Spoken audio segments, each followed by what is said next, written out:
ചിലരെങ്കിലും ഇംഗ്ലീഷിൽ സംസാരിക്കുമ്പോഴും അതുപോലെ പ്രസംഗിക്കുമ്പോഴും ഒക്കെ വരുത്തിക്കൂട്ടുന്ന സാധാരണ ഒരു മിസ്റ്റേക്കിനെ പറ്റിയാണ് ഞാൻ പറയുന്നത്. അത് വൺ ഓഫിനെ പറ്റിയാണ്. വൺ ഓഫ് ഉണ്ട്, എവരി വൺ ഓഫ് ഉണ്ട്, ഈച്ച് വൺ ഓഫ് ഉണ്ട്, അങ്ങനെ പോകുന്നു. അപ്പോൾ എന്തായാലും ഈ വൺ ഓഫ് പ്രയോഗിക്കുമ്പോൾ തീർച്ചയായിട്ടും അതിനെ തുടർന്ന് വരുന്ന നാമങ്ങളെല്ലാം ഇപ്പോഴും ബഹുവചനമായിരിക്കണം. അതേപോലെ തന്നെ അതിനെ തൊട്ടു പിന്നാലെ പ്രയോഗിക്കുന്ന ക്രിയ അഥവാ സഹായക്രിയ എല്ലായ്പ്പോഴും വണ്ണുമായിട്ട് എഗ്രിമെൻറ്റിലായിരിക്കും വേണം, അല്ലെങ്കിൽ ആ പറയുന്ന വാക്യം തീർച്ചയായിട്ടും തെറ്റിപ്പോകും. വൺ ഓഫ് പ്രയോഗിക്കുമ്പോൾ അതിൻ്റെ റൂളാണ് ഞാനീ പറയുന്നത്. വൺ ഓഫ് പ്രയോഗിക്കുമ്പോൾ തൊട്ടു പിന്നാലെ വരുന്ന നാമം എന്തു തന്നെ ആയിക്കൊള്ളട്ടെ, ആ നാമം ബഹുവചനത്തിലായിരിക്കണം. അതേപോലെ തന്നെ പിന്നീട് നമ്മൾ പ്രയോഗിക്കുന്ന ക്രിയ അഥവാ സഹായക്രിയ തീർച്ചയായിട്ടും വണ്ണുമായിട്ട് എഗ്രിമെൻറ്റിലായിരിക്കണം. എക്സാമ്പിൾ ഞാൻ പറയുകയാണെങ്കിൽ, one of the boys is absent today എന്ന് നമ്മൾ പറയണം. പലപ്പോഴും ആളുകൾ സംസാരിക്കുന്നത് വൺ ഓഫ് ദി ബോയ് എന്ന് മാത്രമേ പറയാറുള്ളൂ.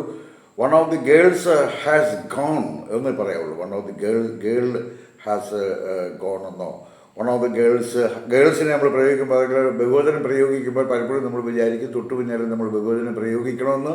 One of the boys have gone എന്ന് പറയുന്നതോ, one of the girls are absent എന്നോ നമുക്കൊരിക്കലും പറയാൻ പാടില്ല.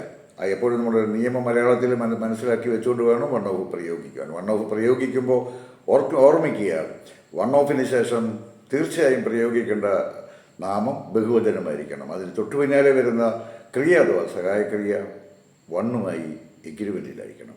ഇനി സംസാരിക്കുമ്പോഴും എഴുതുമ്പോഴും തെറ്റ് പറ്റരുത്.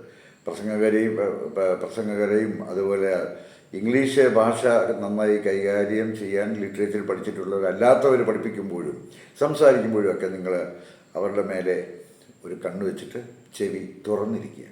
തെറ്റ് നിങ്ങൾക്ക് മനസ്സിലാവും. പ്രത്യേകിച്ച് ബ്രോക്കൺ ഇംഗ്ലീഷുകാരെയാണ് നമ്മൾ ഭയപ്പെടേണ്ടത്. അവരാണ് ഏറ്റവും കൂടുതൽ തെറ്റുകൾ വരുത്തിക്കൂട്ടുന്നത്. ഞാൻ ജോസ്.